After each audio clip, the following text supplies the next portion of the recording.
Hello everyone, welcome to my channel. My name is Raymond Bryant. I am a mental health coach, aspiring mental health therapist. I have amazing content for you today that is related to mental health. Today's topic is going to be anxiety, and more specifically, how to stop being anxious in 1 month. And I know you may think that sounds crazy, however, can be accomplished in 1 month. Today, I am going to teach you the secret on how to stop being anxious. First off, let's just talk about anxiety. So anxiety comes from a place of perceived fear. And what that means is that in our minds, we start to think that we're in a situation that is going to cause us severe harm, either mentally or physically. Half the time, it really isn't that extreme, but when it comes to anxiety, our minds make it to where we think it is something that we need to get out of now. This situation, we don't need to be in this situation right now. We need to leave. We need to get out. We need to get gone. It ain't happening here. It ain't happening here. The main key to getting over anxiety is to understand where it's coming from. You have to understand what happened in the past that has made this situation to the point where you are so afraid of what's going to happen. I can give you my example. And as a mental health coach, I had to go through these things myself. And it was a long journey. It was a really long journey, but after years and years of getting through it and now getting to the point where I'm helping others get through it, I realized that there's a way to speed this up to get it to the point where anxiety isn't as taxing on you as your mind makes it out to be. Learn these strategies, and today I want to teach these to you. I can give you my experience and then we'll go from there. So I don't have social anxiety. However, I'm probably as close as you can get to it without actually having a diagnosis. There are a lot of situations, social situations in my life where I've come to where when I was younger, I was so anxious I wouldn't say anything. Have a presentation in class, I would just skip class. I wouldn't show up. Why am I going to go to a presentation that I have so much anxiety built up for? I'm like, what do you want me to do? Teacher, you want me to give a presentation? Not. So on days I used to have presentations, I used to skip them, go to lunch in the cafeteria. I wouldn't say nothing to anybody. I'm even surprised to this day that I actually have close friends. Shout out to them. But I'm actually surprised that I have close friends now because for a while I was struggling with anxiety and social anxiety and didn't know how to deal with it. And so once I started going to therapy, that's when I realized what was happening and what was causing the anxiety in me. And so my situation is that when I was about in 6th grade, I switched to a new school, and I was pretty smart. And so my math teacher, she wanted me to start helping out others in the after school program that was struggling with math, 3rd and 4th graders. And I said, sure, I'll help out and everything. Started helping out, getting in the rhythm of it and everything, but I was still really anxious in these situations. What happened was that a couple of my friends that I was cool with in the classroom, whatever, there was this girl that I liked. She was in our grade, but not in our class. She was in a different class. And so they were like, hey man, go ask her out, whatever, because I told them that I liked her. And they were like, just go do it, see what happens. And I was like, nah, man, I don't want to do that. They kept pressuring me to do it. So lo and behold, I went and did it. Now imagine me, I've never asked a girl out before, 6th grade me, probably a little shorter, hair everywhere, we can say that. I'm asking this girl, I go up and ask this girl, I say, hey, do you have a boyfriend? She says no.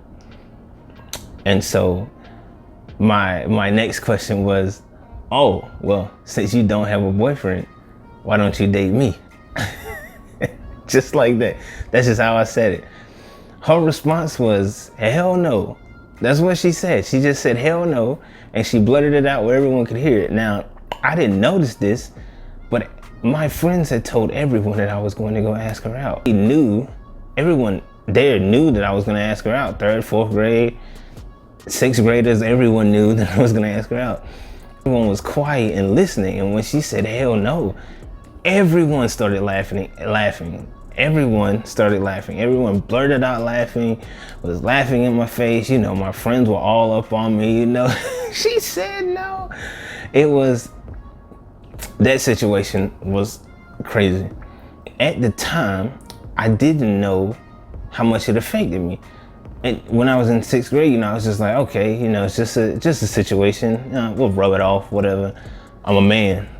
I don't care. I gotta get used to asking girls out, so might as well get used to it now. I'm gonna have to deal with rejection, right? I didn't know how much that affected me until later on down the line. I started going to therapy, and once I started unpacking situations that I was in, I realized after a lot of intuitive thought, a lot of self-thinking, that the reason why I was so anxious is because in any social situation, my mind told me, if you mess up, that day is gonna repeat itself. We're gonna relive that trauma again. It's gonna be there. So when you talk to someone, don't mess up. When you greet someone, don't mess up. You're going to go have a conversation with someone, have the conversation planned out. Plan out what you're gonna say word for word. Plan out what the response is gonna be, because if you mess up in this situation, we're gonna relive that embarrassing situation of everyone laughing at us again. And that's what was happening every time. Every time I was in a social situation, that's what came up in my mind. And imagine now, that was in 6th grade when I was probably 11 or 12 years old. I'm now going on this time 20, 21 years old. That's 10 years down the line. I didn't know that something that seemed so small at the time was bothering me so much in social situations. And it's crazy because once I realized that, then I was able to start working on unpacking that situation, unpacking what I consider trauma, and just going on to be who I am today. Now today I host group therapy sessions. I speak to people all the time. People love to be around me because I make them feel heard.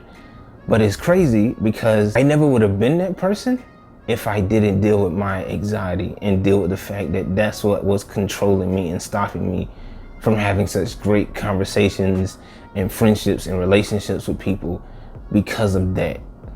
And I didn't get that help until I was 21. Today, I want to walk through the quickest steps that can be done to help you get over anxiety. Of course, step 1 is to learn what is causing anxiety. Learn what happened in your past that caused you to get to this situation where you're anxious. Are you anxious about public speaking? If so, did you have a moment where you had to do a public speech and you got ridiculed or torn apart on the stand, so now you're just afraid to even do any public speeches because you're afraid that that's going to happen again? Someone's going to tear you apart on the stand? Are you anxious about leading a project at school or work? And if so, is that because in the past when you were younger you tried to lead a project and you were just hit with so much criticism that your mind was just like, yo, F this, we're not doing this again. We're not putting ourselves in a leadership position again just to be ridiculed. What's the point of that, you know? What is the point of that? We're just gonna get ridiculed again. So we're just not gonna do it. So that's step 1. Step 2 is to meditate on that past experience that's causing you so much trauma. Now, the key about meditating on this is when you look back at that situation, I want you to give yourself some grace and some comfort. Don't be thinking negatively about it. Think positively about it. Think about how it can change you, how it can motivate you, how it can benefit you. Like, I never would have thought that me being anxious, me having what I considered a lot of social anxiety growing up from 11 on to when I'm 20 something, would help me to become a better therapist. You know, for a fact, like I make sure people are listened to when they're talking. When they're talking, I don't judge them. I make sure that I understand what they're saying. I don't laugh at them. I don't make them feel bad. And so because of that reason, when people talk to me as a mental health coach and as a therapist, they feel better because I didn't judge them on something they did. I didn't make them feel bad for something. I sit and I listen and I help them through it because I know what it was like to not have anyone help me deal with that. And so because of that, I don't want them to feel that way. And if you would have told me that going through that situation would have put me in this position now, I would have said, I don't want to go through that. Don't put me in that situation. Don't make me feel embarrassed for so many years, because it's a learning experience, but it is. And so when you look back on your past situation, you meditate on it. I want you to give yourself some grace, some passion. Just know that maybe it was your first time trying that. You know, it's okay to make mistakes. It's okay to be wrong. It's okay to receive negative criticism sometimes. It's okay to be ridiculed. Things happen, you know, we all make mistakes. The thing about it is you have to learn to laugh at yourself, look at the situation, and just learn how to get over it. Learn how to pick out the positives in the situation. Learn how to just meditate on the moment, see the experience, but not relive it. And you see what happened, but you don't let it re-traumatize you. Step 3 is to learn relaxation technique. I can't go over all the relaxation techniques that are out there. There are so many. However, attached in the description of this video are a variety of relaxation techniques that I provide to my clients to let them know things that they should do, because all of them don't work for everyone. Some work for me and some others don't. In the description of this video, there are relaxation techniques that you can try. It's free, you can download it and just try whichever one works for you. For example, one of the ones that I like to use is tensing and untensing muscles in my body. I've noticed that when I'm anxious, I get a lot of pent up energy and I get to the point where I'm fidgety. And so I need to get that energy out.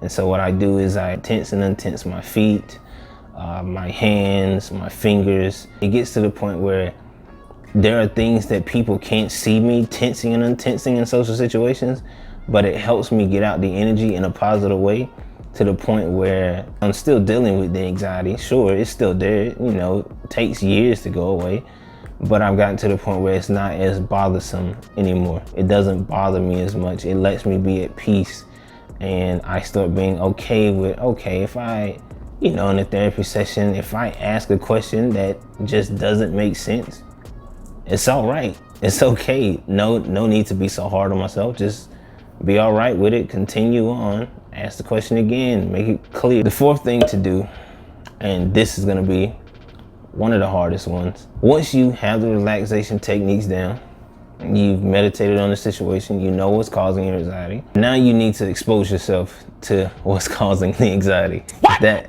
That sounds as crazy as it is, because that's what you have to do. You have to expose yourself to these situations. For example, mine was social anxiety, being anxious in social situations. And so what I started to do is I just started to push myself to be social. I would go up to people and just start talking to them. Have no context of what I'm gonna say, no clue. I would make it to where my mind didn't have enough time to come up with what I was gonna say in the conversation. I just had to go with it, I had to wing it. And so when I started doing that, it became easier for me to be in social situations, because I'm doing these relaxation techniques and I'm pushing myself at the same time to be more social. And I'm talking to random strangers, like people in the mall. What are they? Just NPCs, non-playable characters. That's all they are. Like, I'm probably never gonna see you again. I can go into the mall today, strike up a random conversation with someone, and I will probably never see them again. But I just use them to practice my social skills and practice my relaxation techniques, so I can no longer be anxious in social situations. I just randomly went up to them and started talking to them about the barbecue place. Went up to them and started talking to them about the farmer's market and how I really like the food and music here and the culture. Like, that's it. That's all I did. They have no idea what they just done, but I do.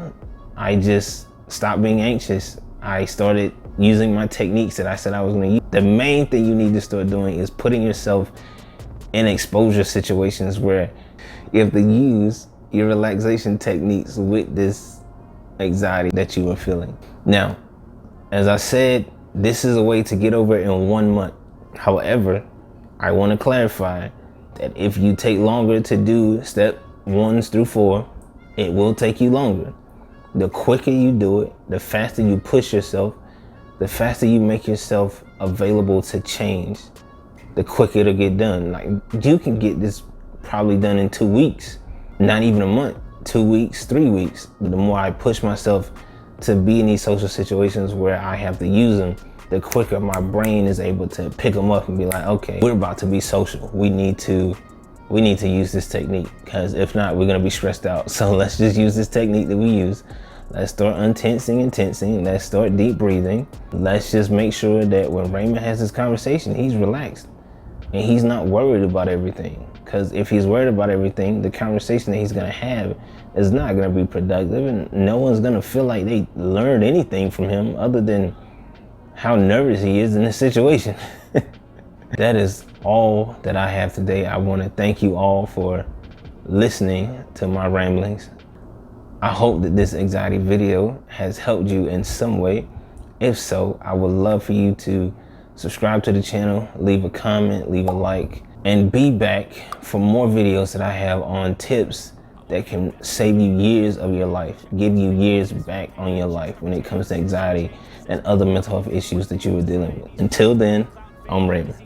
We all love to hate, have to play the game, have to make a name. All our insecurities are on display. This is war with the enemy. Think that it was meant to be. Living in a time where disease is on every screen. I won't let them fester me. I know most are festering.